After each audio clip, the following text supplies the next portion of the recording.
mm, vuelvo al canal de Death Science bastante tiempo después del último vídeo y he decidido cambiar un poquito la línea del canal. Voy a ocuparme del tema de la ciencia, pero un tipo de ciencia no física, sino aplicar modelos matemáticos y conceptos de física a problemas sociales. No solamente lo voy a dedicar a esto, pero es una temática que quiero incluir. ¿Por qué? Bueno, hay sobre esta idea dos conceptos básicos eh, que me han motivado.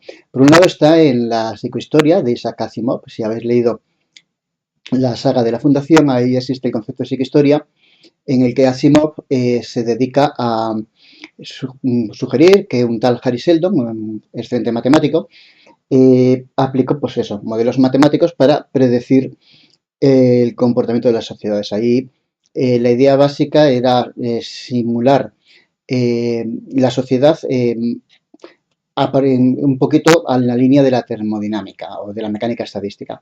En mecánica estadística, tú tienes unas leyes fundamentales que están comprobadas de cómo se mueven los átomos, que sería en este caso la mecánica cuántica, pero cuando las ecuaciones las intentas aplicar a conjuntos de muchos átomos, no se puede, es imposible resolverlas.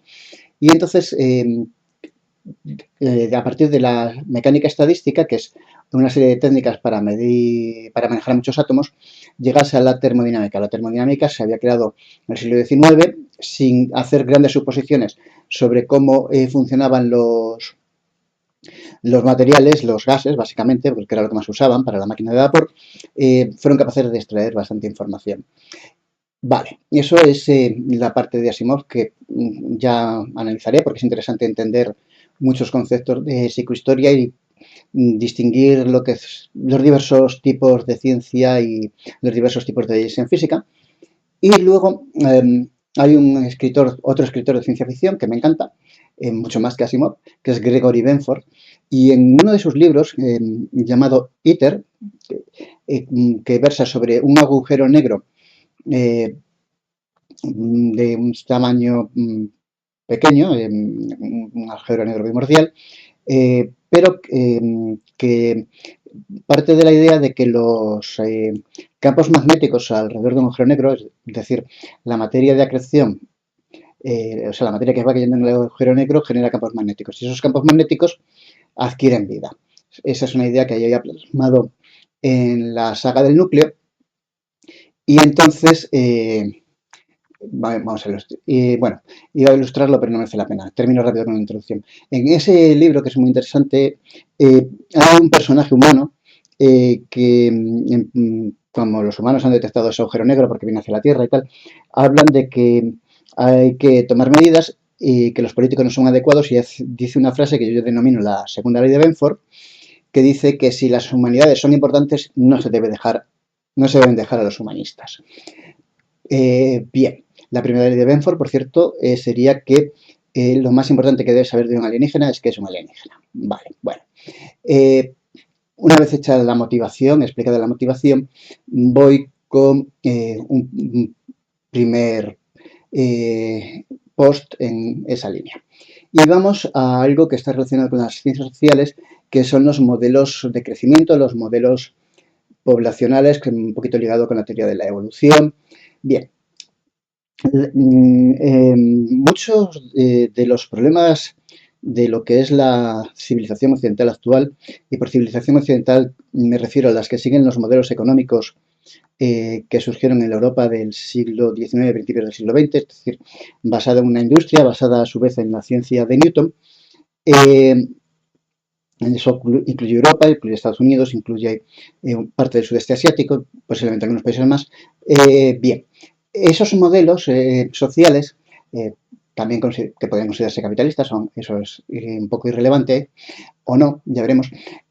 Ahora mismo tienen una característica muy curiosa, que es que, muy curiosa y muy perniciosa, que llevan casi 4 décadas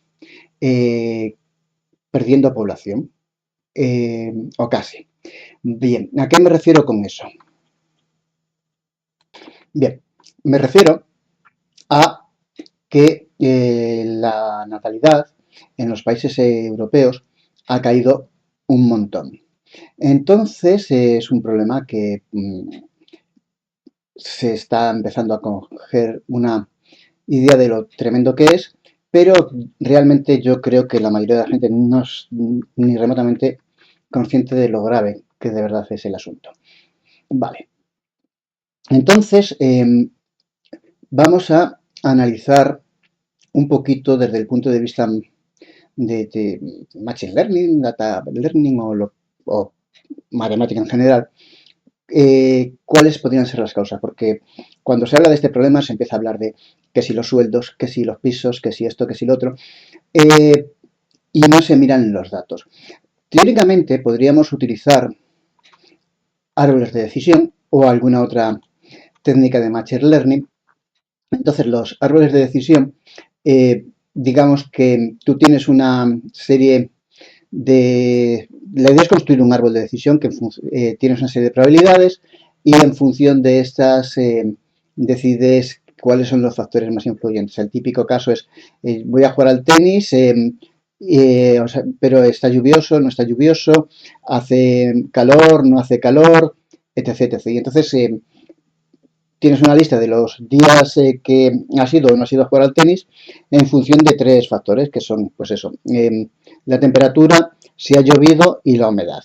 Y a partir de eso, mediante una técnica que no entraré en los detalles, tú puedes construir un árbol de estos. Pero el árbol es lógico, si es una cosa, si por ejemplo hace calor y no está nublado, pues voy a jugar. Bueno, pues ese tipo de cosas. Pero la historia es que tú ya construyes el árbol lógico, pero no a priori, sino que lo construyes a partir de los datos. Entonces, en el caso de el problema de natalidad, podrías decir, ¿qué factores se consideran normalmente cuando se hablan de esos temas? Pues el problema de la vivienda, el problema de los sueldos, no sé qué. Se podría decir, por ejemplo, las políticas feministas que abogan por que la mujer no trabaje y no tenga hijos, etc. etc. Entonces se podría hacer pues, un growth scrapping de las características de cada país, elegir los factores relevantes y ver la natalidad promedio y construir un árbol de decisión. Growth scrapping, recuerdo, es tú lanzas una búsqueda en la web para obtener datos. Si no tienes una base de datos con los valores que necesitas. Pero, aunque esto sería interesante, resulta que no hace demasiada falta. Porque hay un dato tremendo, muy interesante, que es el índice de fecundidad y su historia. Vale. Entonces, el índice de fecundidad, más o menos, viene a significar los hijos promedio que tiene una mujer. Entonces, hay un valor más o menos clave, que es el valor 2.1. ¿Por qué es un valor clave el 2.1? Que es un valor de referencia. Digamos que si todos los hijos que tiene una mujer no muriera ninguno de joven y todos llegaran a la edad adulta, con que una mujer tuviera dos hijos, uno por ella y otro por su pareja, hablamos de modo estadístico, si hay un 50% de hombres y un 50% de mujeres, pues una mujer por probabilidad tiene que tener un hijo por ella y por el otro hombre que le corresponde en la distribución de población. No tiene por qué estar hablando de parejas formales ni nada, simplemente a nivel de promedio. Bien, entonces, lo que pasa es que eso no ocurre así. Hay una mortalidad infantil hasta llegar a la edad adulta que dependiendo de los países puede ser mayor o menor.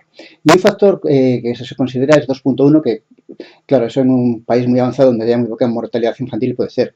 En un país un tercer mundo, donde haya muchísimas enfermedades infecciosas y muchos hijos, a lo mejor 2.1 no vale, tendría que ser 3. Pero bueno, cojámoslo como referencia, pues lo que estamos tratando, países occidentales 2.1. Vale, entonces nos vamos aquí a analizar cuándo en España se baja del 2.1 y nos vamos al 1980, está en 2.21 por encima y aquí tenemos el 2.04 que está en 1981. Vale, entonces luego si ya miramos la serie histórica, ya siempre se ha mantenido por debajo del 2.1. Los valores han ido subiendo y bajando, pero nunca, nunca, nunca ha vuelto a subir del 2.1. Ahora estamos en un valor 1.10. Por cierto, estos valores no lo especifica, pero probablemente no se hagan referencia a la población estrictamente autóctona. Es decir, aquí han llegado inmigrantes, esos inmigrantes se han nacionalizado, han tenido hijos entre ellos, o hijos con españoles o españolas, y bueno, pues no sé cómo se contabiliza, si son los que se consideran españoles o los residentes en España, aunque no sean españoles, pero bueno, que esto incluye la población inmigrante. Si nos restringiéramos a la población estrictamente autóctona, es decir, la que son generaciones, llevan bastantes generaciones viviendo y residiendo en España, seguramente sería muchísimo menor. Podríamos estar a niveles de Japón o Corea. Por ejemplo, Japón, aquí tenemos, bueno, Japón ahora mismo está casi como nosotros. Voy a buscar el de Corea. Bien, aquí está, por debajo del 1. Lleva por debajo del 1 desde 2018. Ahora ha empezado a subir un poquito, pero desde el 2018 por debajo de 1. Es decir, aquí un 0,75 significa que por cada 3 coreanos nació un coreano. Eso significa una caída tremenda de la población. Significaría básicamente que si hubiera una mortalidad más o menos, o sea, toda la gente de una generación a la siguiente muriera rápidamente, en una generación perderían el 66% de su población. Eso no ocurre porque, digamos, ha aumentado mucho la esperanza de vida y la gente, pongamos que la capacidad reproductiva promedio acaba tirando lo alto a los 50, y la gente vive hasta los 80, viven 30 años más. Bueno, eso hace algunos artificios curiosos. Bueno, eso, en España llevamos ahí. En Corea del Sur, por ejemplo, ¿cuánto bajó del 2.1?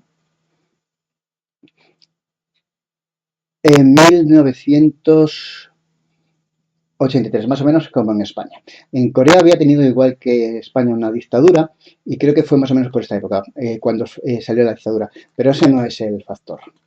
Nos vamos a Alemania, y cuando cae por debajo del fatídico 2.1. Pues nos vamos aquí, y es aún antes que en España, es en 1970. Vale. Hay países en que llevan todavía más tiempo. Vale, aquí está el dato. 1967 tenían 2.28 y 1968 ya bajan. Vale, entonces, es una cosa que ya lleva mucho tiempo. O sea, si estamos en el 68, llevan alrededor de 58 años con la natalidad o el índice de fecundidad por debajo de la tasa de reposición. El 2.1 es la tasa de reposición, es decir, llevan 58 años perdiendo población. Y ojo que, como digo, estos datos incluyen inmigración y en Suecia tiene bastante inmigración. Ahora se está hablando mucho del problema de la inmigración y supongo que estos datos, 1,43, incluirán los hijos de los inmigrantes. Seguramente los hijos de los suecos puros tendrán un índice de fecundidad muchísimo, muchísimo menor. Vale, entonces, ¿cuál es el factor que determina esto? Bien, hay un factor, como dije, que es relevante, que es el aborto. Si nos fijamos en las fechas de las implantaciones de las leyes del aborto, tenemos que hay una muy buena coincidencia en la mayoría de países en la aprobación del aborto y la caída de la natalidad. En 1975, la primera ley orgánica, que es un aborto más o menos, digamos, bastante flexible, empieza eso, el aborto legal en España. Y recordemos, la natalidad empieza a caer en 1960, un poquito antes. Si nos vamos a un caso mucho más reciente, que es México, tenemos que en México la fertilidad cayó debajo de 2.1 hace mucho menos tiempo. México no es un país con una economía tan occidentalizada, es muy peculiar, yo no conozco todos los detalles intrínsecos de la sociología mexicana ni mucho menos, pero 2014, cuando empezó el aborto en México, pues 2023. No es una correspondencia perfecta, pero digamos que la mezcla del aborto y las condiciones sociales que llevan a que se apruebe el aborto están muy correlacionadas con la caída de la tasa de fecundidad por debajo del 2.1.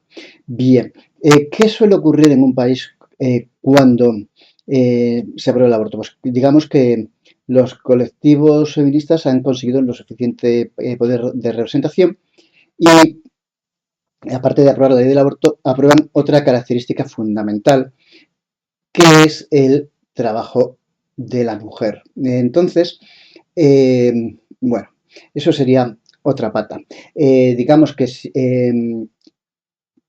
históricamente en el mundo, o al menos en el mundo occidental, nunca se ha trabajado tanto como se trabaja ahora, excepto un poquito antes y un poquito después de la revolución industrial y, digamos, durante. Bien, esto es un artículo de la revista muy interesante que está a través de OK Diario, no sé por qué, pero aquí nos lo dice bien claro. No es cierto que cada vez trabajemos más. Está muy extendida la idea de que la historia ha sido un proceso en que los trabajadores han ido ganando cada vez más derechos y mejores condiciones laborales. No, en absoluto. Vale. ¿Cuánto se trabajaba en la Edad Media? Podéis buscar el artículo, pero básicamente en la Edad Media había dos grandes turnos de trabajo que estaban relacionados con la cosecha y eran en los meses de verano y los meses de invierno. No sé mucho de agricultura práctica y entonces no sabría decir exactamente cuánto, pero digamos que en unas fechas eran 9 horas al día, pero eso sí, eran 9 horas al día en el campo que tenías al lado de tu casa y que te tomabas tus horas de comer y tal, era mucho más tranquilo que lo que sería una jornada laboral actual. No tenías al jefe encima, en principio, dándote la tabarra, o depende de tu jefe, jefes que no hacen eso. Y no tenías que estar una hora yendo y viniendo o más de una hora al trabajo. Entonces, no era así. Y entonces algo así como 3 meses en verano y 2 meses en invierno, y tenían 7 meses de vacaciones. 7 meses de vacaciones, que no serían vacaciones totales, harían, digamos, oficios, lo que fuera, pero que sería como muy relajado. Bien, eso es en la Edad Media. La Edad Media es muy amplia, así que dependerá de unas zonas se trabajaría menos, en otras se trabajaría más, en unas épocas se trabajaría más, en otras se trabajaría menos, pero en general se trabaja muy poco. También influía porque tenía muchas festividades religiosas, lo que fuera, pero supongo que, digamos que era la mentalidad. Porque, por ejemplo, la Edad Media desciende de la caída del Imperio Romano. ¿Y cuánto se trabajaba en el Imperio Romano? Lo he estado buscando. Ahora la entrada que había visto y no la encuentro, pero básicamente trabajaban 5 horas por la mañana, porque tenían una distribución de los días, o sea, de los horarios laborales basadas en ideas mitológicas o lo que fuera, pero trabajaban 5 horas por la mañana, tenían a partir de las 2, pongamos que estuvieran trabajando de 9 a 2, luego tenían todo el día libre para ir a lo que fuera, a los juegos del circo, lo que fuese, y también tenían muchos meses de vacaciones, 5 o 6 meses de vacaciones. En general, todo lo que es la cultura occidental europea, pues se trabajaba poco. Soy consciente de que en Asia se trabajaba más horas porque el tipo de agricultura que tienen en Asia, basada en el arroz y tal, es más intensiva, pero no lo he mirado a fondo. Bueno, centrémonos en Europa, ¿cuándo se empezó a trabajar más? Cuando aparecieron las grandes ciudades. Y se empezó a aglomerar la gente en las grandes ciudades. Entonces, al haber más mano de obra disponible, por la oferta y la demanda, digamos que empezaron a bajar los salarios y aumentar las jornadas. Esto creo que empezó más o menos en el Renacimiento y luego fue creciendo hasta que se llegó a la Revolución Industrial con la creación de la máquina de vapor y el uso primero de madera mansalva y luego carbón, etc. Y en la máquina de vapor, pues ahí es cuando ya se llegó a la máxima exageración, que había jornadas laborales de 16 horas, empezaron a surgir los primeros sindicatos, no sé si más es de esa época, ahora lo miraré para otro día, pero la idea es que empezaron a surgir los modernos movimientos laboralistas y consiguieron reducir las jornadas laborales esas 16 horas al paraíso actual de las 8 horas laborales, que, como podéis ver, es una burrada. O sea, tenemos un mes de vacaciones, eso sí, pagadas. Al menos de la media creo que no serían pagadas, pero tenemos un mes más o menos, o 21 días de vacaciones, 8 horas laborales más, el ir y venir. O sea, trabajamos muchísimo más que en ninguna época histórica, excepto, ya digo, la Edad Media. Bueno, pero ¿cómo se relaciona esto con la que había mencionado antes de la natalidad? Porque esto lo estoy, aunque es interesante, muy interesante en sí mismo, lo estaba relacionando con el tema de la natalidad. Bien, en todas estas épocas históricas que se trabajaba mucho, solo trabajaban prioritariamente los hombres.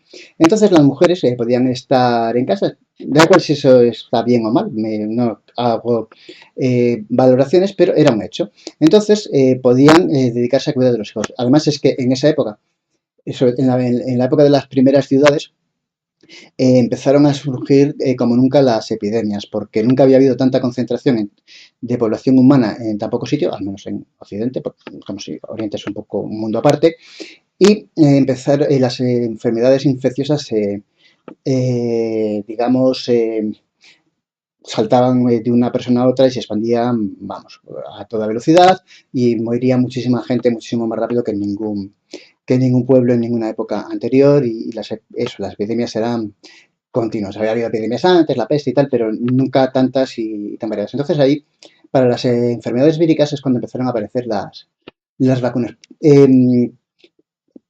Para los escépticos en las vacunas ni me voy a molestar en hablar, pero otro dato muy interesante es que en esa época hay unos datos de un matemático que se dedicó a estudiar las vacunas, la influencia de las vacunas. Había unas digamos, estadísticas de la esperanza de vida en esas ciudades antes de las primeras vacunas y eran algo así como 28 años. O sea, la esperanza de vida, lo que podía en promedio vivir la mayoría de la gente, eran 28 años, ahora son 82. O sea, la caída, el aumento de la esperanza de vida ha sido tremenda y lo que se viviera muy poco. En lo de la vida de 40 años que cierta gente barajaba, eso es a principios del siglo XX, ya fue un gran avance, porque también si nos vamos al Imperio Romano era todavía menor, era 21. Bueno, digamos que la imposición de las primeras vacunas consiguió subir la esperanza de vida un año y medio, dos. Ojo, por cierto, esta esperanza de vida era cuando ya habías eliminado el sesgo de la mortalidad infantil. Es decir, en esa época había muchísima mortalidad infantil, en los primeros años moría un montón de gente, pero eso se consideraba como un sesgo. Si ya te eliminas el sesgo de los que se mueren demasiado pronto, aún así la esperanza de vida era cortísima. Bien, eso es muy importante. Entonces, como había mucha mortalidad infantil y poca esperanza de vida, las mujeres, si se te mueren de cada 5 hijos que tienes, se te muere, o 10 hijos que nacen, se te mueren 3 o 4, eh, y la gente vive poco, pues tienes y además mucha demanda de mano de obra porque no, no había demasiada tecnología y los hijos eran productivos, las mujeres tenían que tener muchos hijos y no tenían mucho tiempo. Entonces empezaron a tener hijos muy pronto y tenían que tener muchos hijos. Bien.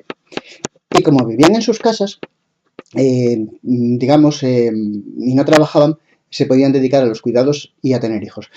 Y esto era inevitable porque es que si no, la población que no hiciera eso moría. O sea, desaparecía.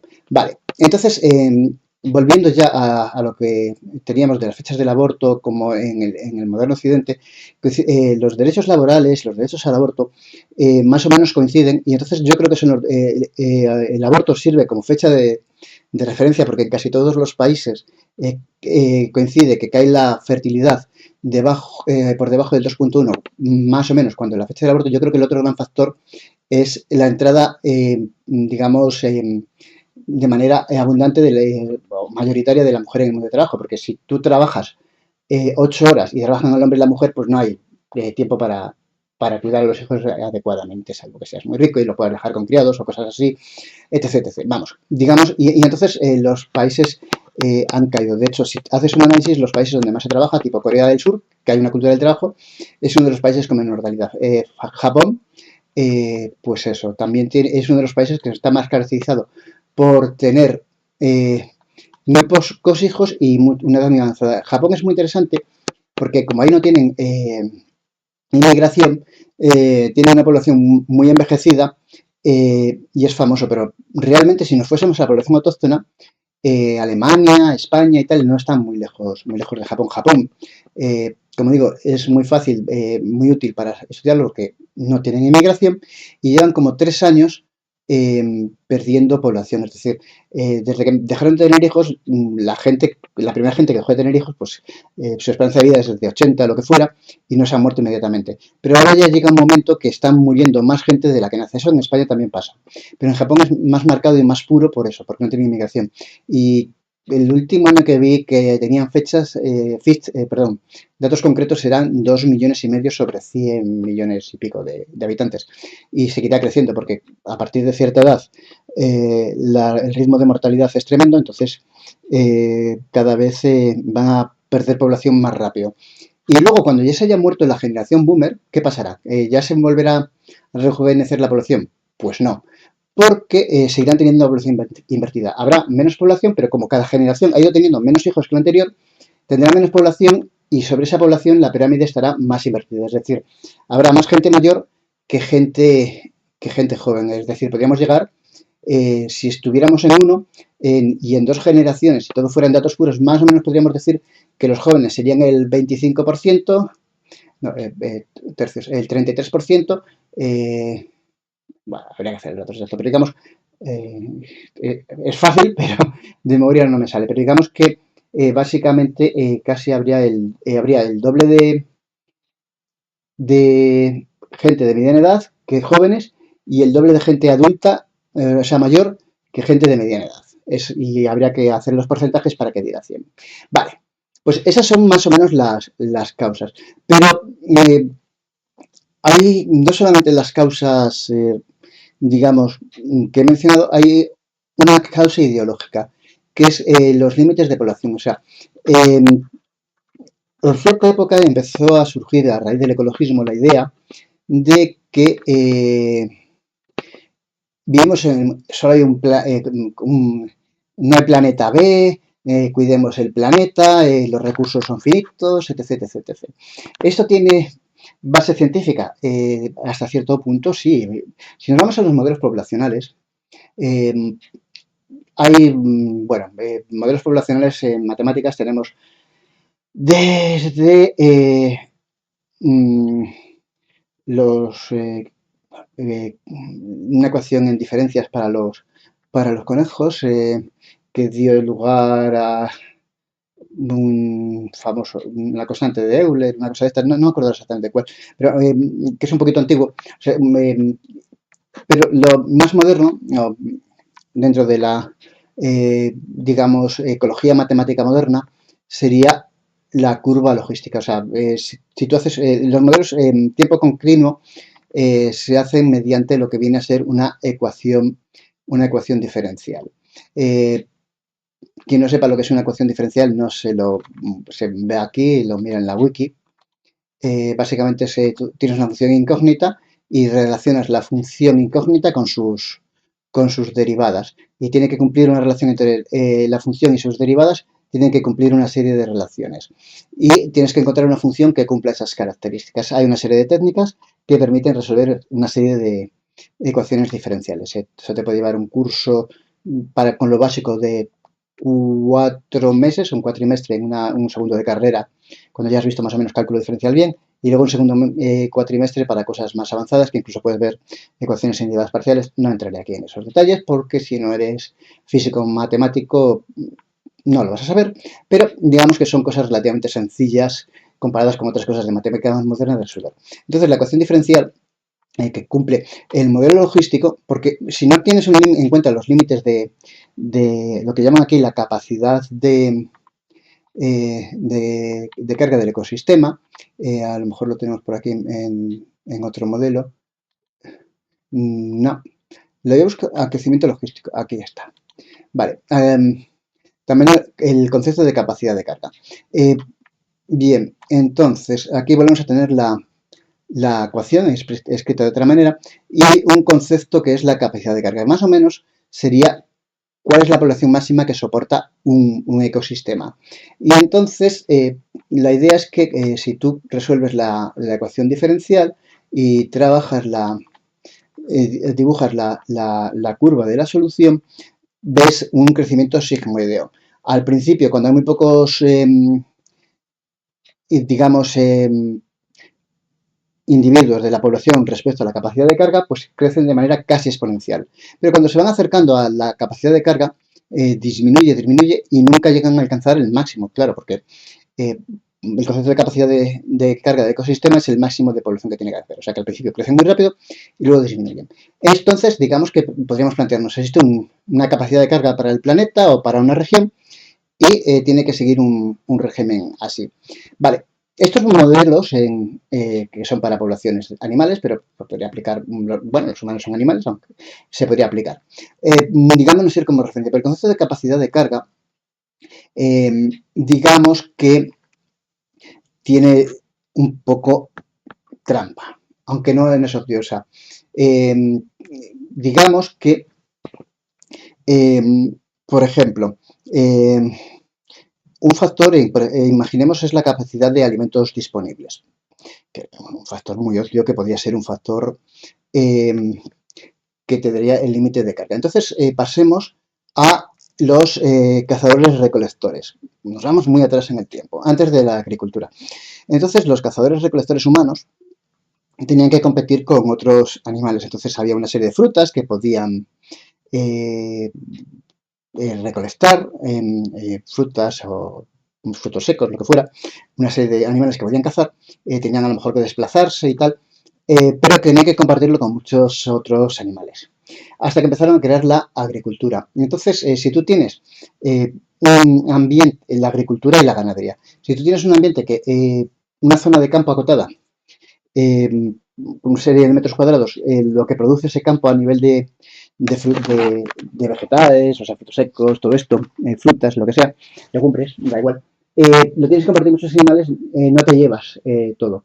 Sin embargo, si te vas a la agricultura, es decir, plantas tus propios cultivos y esos son exclusivamente para ti, o sea, para los humanos, vas a tener que tienes muchísimo más alimento disponible. A lo mejor no de la misma calidad porque son monocultivos o pocos cultivos, pero son más estables y de lo que puede producir un terreno, tú tienes todo para ti, con lo cual vas a tener muchísima más capacidad para mantener población. Y con la agricultura lo mismo, ya no depende de los animales que puedas cazar, porque lo que ocurre es que tú has domesticado las especies domesticables y las puedes utilizar para arar campos, con lo cual aumentas la capacidad todavía de producir agricultura, para producir abono, para comértelos. Digamos que también tienes unos animales a los que cazar o los de que sacar partido que son muchísimo más aprovechables de lo que tenía que hacer recolector. Con lo cual, algo así como... esto está sacado, esta idea no es mía, proviene del libro Gérmenes, Armas y Acero de Jared Diamond, altamente recomendable. Aquí tenéis una referencia de la casa del libro. Sobre este libro, la evolución digital. Este libro es magnífico. Jared Diamond, no digo que todo lo que siga se pueda considerar que es verdad, pero a mí me parece en general de lo más interesante que he visto para tratar de una manera científica problemas sociales. Tiene otro libro muy recomendable que es Colapso. Bien. Hablaré sobre los libros de Jared Diamond y sus ideas en otras entradas que tengan esta temática. Bueno, vale, pues nos habíamos quedado en que en la agricultura, simplemente porque pones a tu disposición los terrenos y los animales, la capacidad de carga del ecosistema, tienes un ecosistema exclusivamente humano y sobre el mismo territorio puedes mantener 10 veces más población. El dato está tomado de Jared Diamond.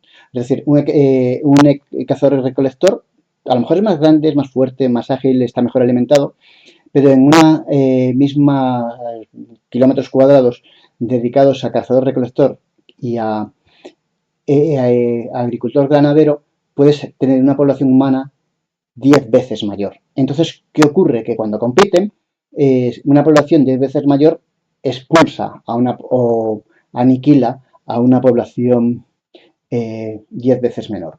Entonces, esto es clave. Y bueno, ha habido varias, digamos, revoluciones agrícolas, que es uno de los factores fundamentales a la hora de mantener una población. La última gran revolución agrícola se puede decir que proviene del petróleo con los abonos nitrogenados, porque puedes introducir abonos nitrogenados provenientes del petróleo que no son bienes rivales, eso es terminología económica, con otros factores del ecosistema y aún consigues en un mismo terreno tener muchísima más productividad. Entonces permitió la introducción de los abonos nitrogenados en agricultura aumentar el número de alimentos. Pero no son solamente esos factores. Los alimentos los que se podrían considerar un factor limitante, porque eso, el concepto de capacidad de carga es muy amplio y dices, pues, o sea, como concepto teórico está muy bien. Incluso se puede decir, venga, hay un nivel experimental. Cuando empieces a ver que la población esta de tus animalitos ya de manera los has dejado crecer y ya están llegando aquí a que empiezan a decrecer, pues ahí podrías determinar el factor de carga de manera experimental. Pero determinarlo de manera teórica es complicado. Por ejemplo, podríamos pensar, venga, vamos, un factor de carga es el agua disponible. Si no tienes agua, pues te mueres antes que si no tienes alimentos, y además es que no puedes cultivar alimentos. Bueno, pero resulta que si el agua que cae en una zona está limitada, o bueno, tú tienes un río y dispones del agua del río, eh, podríamos hablar de una capacidad de carga permanente, pero un factor que sería el factor limitante que determina la capacidad de carga, que fuese el agua. Vale, pero resulta que si tienes población suficiente y lo suficientemente avispada, puedes hacer embalses, puedes hacer acueductos para traer agua de otros sitios y digamos que ya no es una capacidad constante, ya tienes flujos, ya no estarías si nos vamos a eh, termodinámica, ya no estarías en termodinámica de sistemas cerrados, sino de sistemas abiertos donde tienes flujos termodinámicos, etc. O sea que hablar de la capacidad de carga es algo muy elástico. El trabajo produce riqueza y parte de la riqueza es aumentar los recursos disponibles y aumentar, por tanto, la capacidad de carga. O sea, si tienes más energía, si tienes más abonos nitrogenados, si puedes construir casas más altas, si tienes más metales para defenderte de los animales, etc., etc., vas a tener más capacidad de carga. Por ejemplo, vamos a un ejemplo no humano, los leones. Si tienes una pequeña población de leones, puedes cazar animales de hasta cierto tamaño, porque no puedes formar grandes manadas de leones. Pero si tienes una gran población, pues los leones son animales sociales y pueden llegar a formar grandes manadas. Entonces, si tú tienes manadas de 2, 3 leones, no puedes atacar a un elefante. Pero si tienes grandes manadas de 7, 8 leones, más las leones que haya, sí te puedes plantear atacar a un elefante. Entonces, digamos que la capacidad de animales disponibles, con lo cual es tu capacidad de carga, es mayor. Entonces, aunque es un concepto interesante, y por supuesto estás estado en ecología matemática, la capacidad de carga, pero este detalle de que es una cantidad dinámica no lo he visto discutir y en función de lo que he argumentado, creo que queda bastante claro que es muy ambiguo.